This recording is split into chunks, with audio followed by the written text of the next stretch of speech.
जब मुसलमान संख्या में यहाँ कम हो गए और आधुनिक लोकतंत्र प्रारंभ हुआ, तब मुसलमानों में भय का मनोविज्ञान पैदा हुआ। लेकिन तब तक चूंकि इस देश में सामाजिक सांस्कृतिक शक्तियाँ इतनी प्रभावशाली हो गई थीं, हिंदुओं में सामाजिक सांस्कृतिक सुधार आंदोलन हुआ, राजा राम मोहन राय के नेतृत्व में प्रारंभ हुआ और धीरे धीरे हिंदुओं ने आधुनिक सभ्यता संस्कृति अपना लिया और लोकतंत्र में उनकी भूमिका महत्वपूर्ण होती गई। मुसलमानों में चूंकि सामाजिक सांस्कृतिक सुधार आंदोलन नहीं हो पाया, क्योंकि शुरू में अपनी सत्ता जाने के बाद मुसलमान बड़ी अनिश्चितता की स्थिति में था, तो उनमें सामाजिक सांस्कृतिक सुधार आंदोलन अगर हुआ होता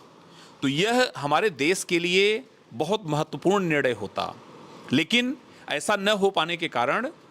मुसलमानों का नेतृत्व या तो धार्मिक वर्ग करने लगा या मुसलमानों का जो अभिजात्य वर्ग था, इन दोनों ने आम मुसलमानों में भय का मनोविज्ञान पैदा किया और इन्हीं दोनों वर्गों के नेतृत्व करने के कारण मुसलमानों में सामाजिक सांस्कृतिक सुधार आंदोलन हो ही नहीं पाया। जबकि आप हिंदुओं में देखिए कि यहाँ राजा राम मोहन राय, ईश्वरचंद्र विद्यासागर, स्वामी दयानंद सरस्वती जैसे उदारवादी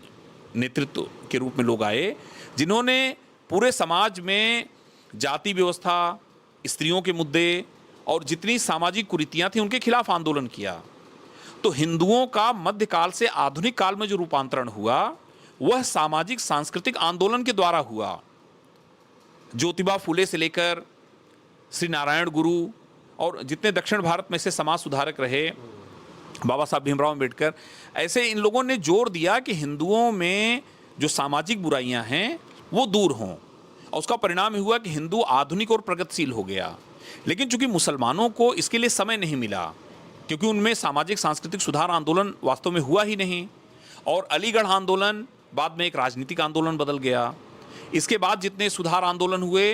वे बेसिकली राजनीतिक आंदोलन थे।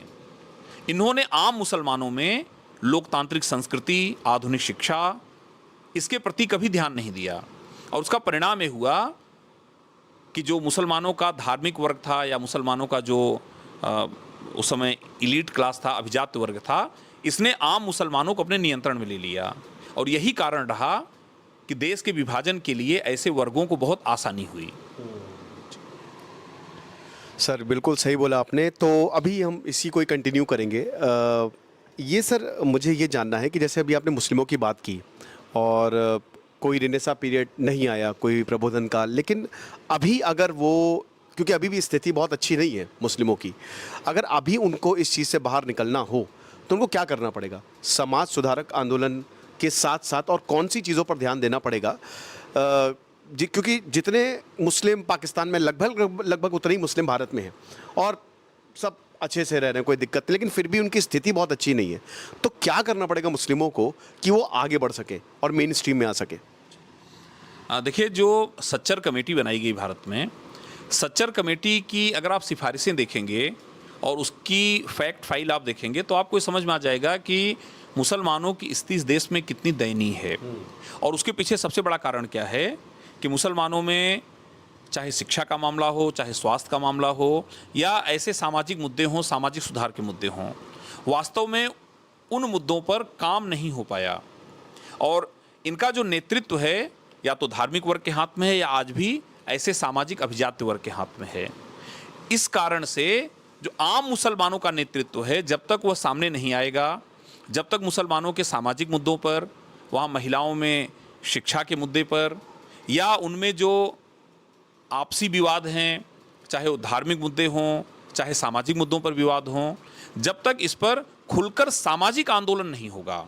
जैसे देखिए, दक्षिण भारत में खासतौर पे मंदिर प्रवेश आंदोलन हुए और श्री नारायण गुरु से लेकर के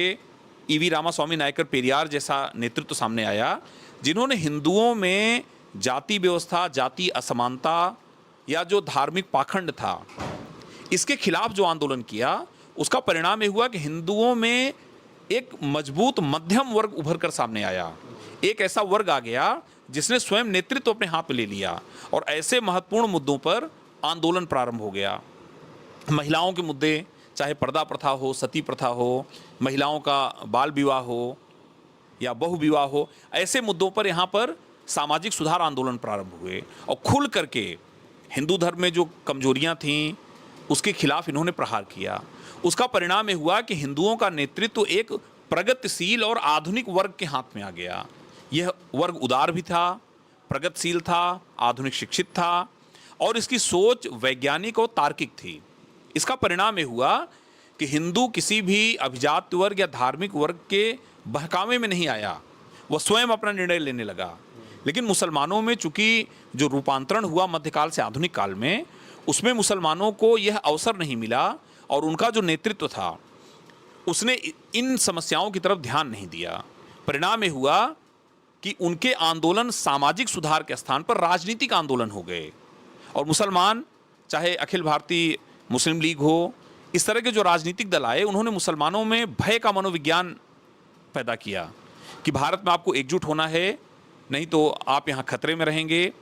और उसका परिणाम ये हुआ कि मुसलमानों की जो वास्तविक समस्याएं थीं,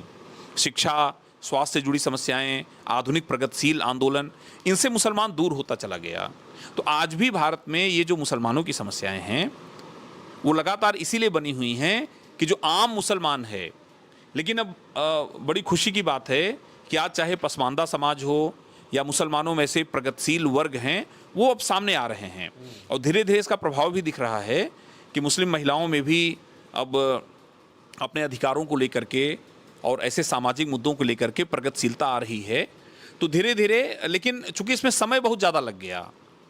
तो अब जब तक मुसलमान इस राजनीतिक विचारधारा से अलग नहीं होगा, जब तक वह अपना सामाजिक मुद्दों पर अपने आप को मजबूत नहीं करेगा और धर्म के स्थान पर हमारे लिए राष्ट्र प्रमुख है, हमारे लिए भारत प्रमुख है, यह विचार नहीं आएगा, तब तक मुसलमानों में इस प्रकार का अलगाव और इस प्रकार की समस्याएं बनी रहेंगी।